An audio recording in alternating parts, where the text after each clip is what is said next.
All right, so this is a BATA 2 setup. Got the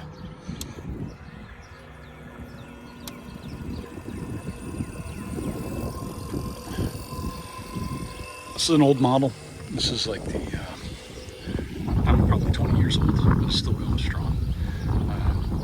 Got the for hand feeding chute. Just made this all of this back. This auto feeder.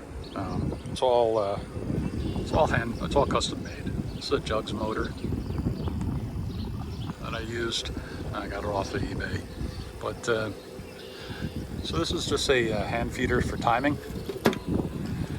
And when you don't want to use that, my boy's out here by himself.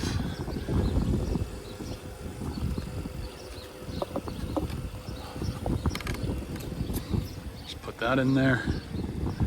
And I have a remote, and it'll hold 16 balls, remote control, and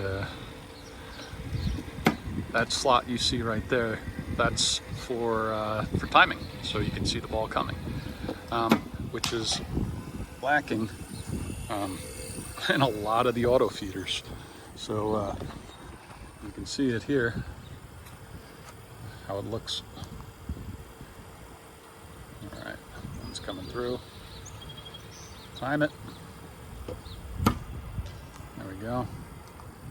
And time it back in the batter's box.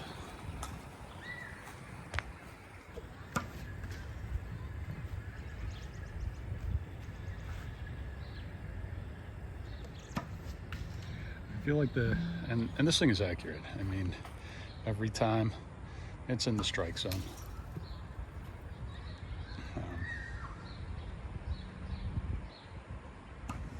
And it's about every 7 seconds, 6 to 7 seconds, so it's plenty of time. But the whole problem was, not having enough of a timing. So before I just had this plugged into here. I didn't have this, I made this opening so that you can see the ball and at times. So yeah, just 3-inch PVC holes here so you can see when you're out of balls. Just some wood, fence post, umbrella base, and some rubber clamps. One sits inside of the other, one's a 4-inch, and then the other one's a 3-inch. So that way it just lifts in and out. But yeah, BATA 2 auto pitcher, auto feeder, and yeah, with a 55-foot cage and a turf batter's box.